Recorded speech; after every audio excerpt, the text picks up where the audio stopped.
Good evening po sa inyong lahat. Nakakatakot na ngayon yung mga issue-issue diyan sa Pilipinas 'no. Um, yung mga babastos ka na lang diyan na walang pakundangan, lalo na't sa mga kababaihan, 'di ba? Para bang wala ng silbi ang mga pagkatao ng babae kung ituring.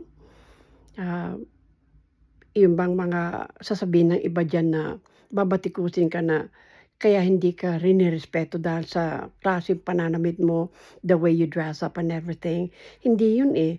Maski ba hubot-hubad ang makikita mong tao, kung ikaw na lalaki ang may respeto sa babae, wala kang sasabihin. Matuto ka rin na kagatin yung dila mo. Huwag ka na lang basta-basta magsasalita ng against sa isang babae, dahil babae yan, eh. Dapat maging uliran ang mga babae sa'yo dahil ikaw may ina ka at meron ka din sigurong kapatid na babae or baka may anak ka din na babae.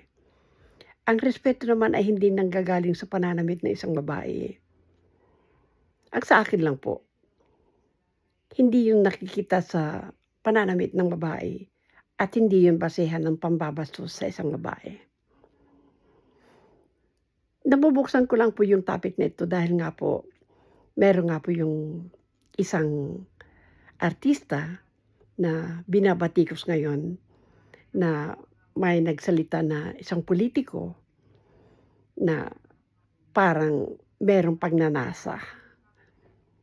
Tapos sasabihin lang niya na hindi naman gano'n, parang iti-twist pa niya yung kanyang nasabi. Pagkatapos niyang nasabi yun, pambabastos yun, eh, that's harassment.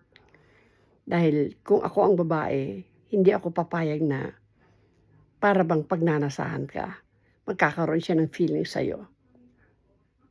Hindi ayon yun dun kung bakit gano'n ang damit mo, ang pananamit mo, the way you take care of yourself, the way you fix yourself. Hindi yun ang basihan, eh.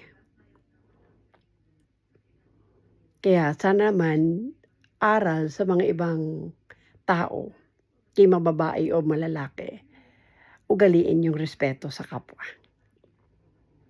Hindi porket nakikita mo na gano'n lang ang itsura ng isang tao, babastusin mo na. Yun lang po masasabi ko. Sa aking opinyon lang po yun, Hindi po yun base sa aking pananaw, kundi para sa akin lang yun. Na hindi basehan ang itsura ng tao para bastusin mo. Magandang gabi.